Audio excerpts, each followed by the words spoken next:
ગિરનાર પર યાત્રાળુઓની સુરક્ષા માટે રાજ્ય સરકાર એક્શન મોડમાં આવી છે. જૂનાગઢમાં ગિરનારના અભયારણ્ય વિસ્તારમાં બનેલી સિંહ હુમલાની ઘટનાને લઈને વન વિભાગ સુરક્ષા માટે મહત્વપૂર્ણ નિર્ણય લીધા છે. હવે ગિરનાર પર્વત ઉપર વન્ય પ્રાણીઓની હિલચાલ પર નજર રાખવા માટે કાયમી ચેકપોસ્ટ બનાવવામાં આવશે. વન વિભાગના 25 ટેકર્સ સતત પેટ્રોલિંગ કરીને યાત્રાળુઓની સુરક્ષા પર નજર રાખશે.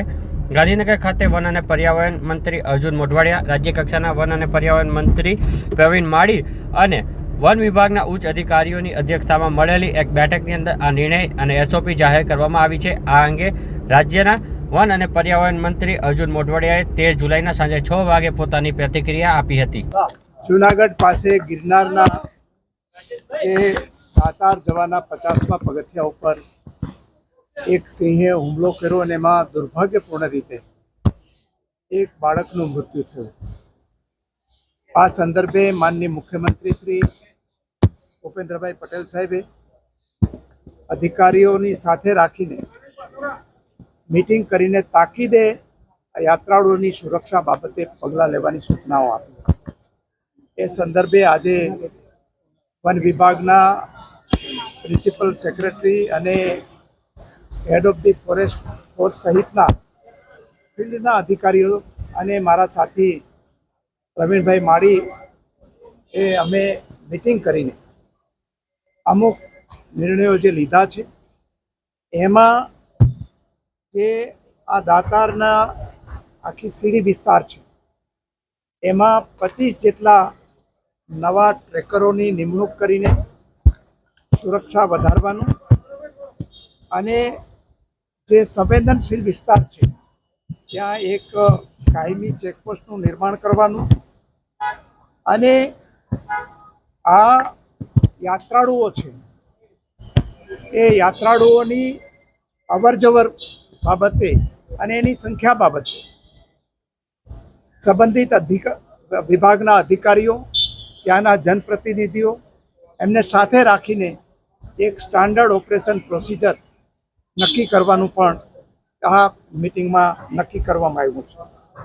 એ ઉપરાંત આ પજવણીના બનાવો ન બને, મ્યુઝિક કે રાડારાડી ન થાય એ માટે આ દાતારની જે સીડીવાળો વિસ્તાર છે એને કાયમી સાયલન્સ ઝોન તરીકે ડિક્લેર કરવામાં આવશે અને આ જે સતત એના વન્ય પ્રાણીઓ પર નજર રાખવા માટે એક ડ્રોનની પણ વ્યવસ્થા કરીને એનું મોનિટરિંગ કરવામાં આવશે અને યાત્રાળુઓને પણ જાગૃત રહેવા માટે એક જાગૃતિ અભિયાન પણ ચલાવવામાં આવશે અને કાયમી જે પ્રકારની સૂચનાઓ છે એ સૂચનાઓ પણ એને નીચેથી મળી જાય એ બાબતે કાર્યવાહી કરવામાં આવશે અને આવી દુર્ઘટના ફરી પાછી ન બને એ માટે જે પણ ઉચિત પગલાંઓ છે એ લેવા માટે ફિલ્ડના અધિકારીઓને સૂચના આપવામાં આવી છે.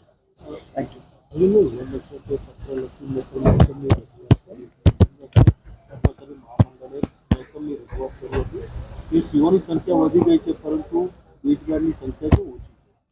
અમે એના માટે ટ્રેકરોની સંખ્યા જ્યાં જ્યાં જરૂર પડે ત્યાં વધારવાનું નક્કી કરેલું છે અને વન વિભાગની અંદર પણ જે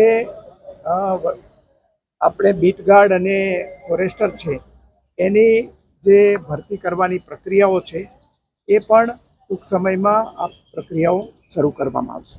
આ જે પગલાઓ લીધા છે તો જે ઇન્સિડન્સ એક બન્યો દાતારનો તેના સંદર્ભમાં પણ એ સિવાયના 3-4 ઘટનાઓ બની છે જે પ્રકારનું તેનું બિહેવિયર ચેન્જ થયું છે અથવા તો લોકોની દખલગીરી હતી એ સંદર્ભે શું બન્યું? નહીં, જ્યાં સુધી સિંહોને પજવણી કરવાનો પ્રશ્ન આવે છે કે બીજે કોઈ એના રોજિંદા જીવનની અંદર દખલ કરવાનો પ્રશ્ન આવે છે ત્યાં વન વિભાગ 0 ટોલરન્સની નીતિ અપનાવી છે. અગાઉ પણ આવી રીતે એક જે લાયન શો કરનાર વ્યક્તિ સામે પગલાં લેવામાં આવેલા અને એના ઉપર પાસા પણ કરવામાં આવે. એટલે વન્યજીવોની પજવણી કરવાનો કોઈ પણ ઘટના આવશે તો એમાં સખત કાર્યવાહી કરવામાં આવશે એવું અમે અગાઉની ઘટનાઓના આધારે પણ નક્કી કરેલું છે. Thank you.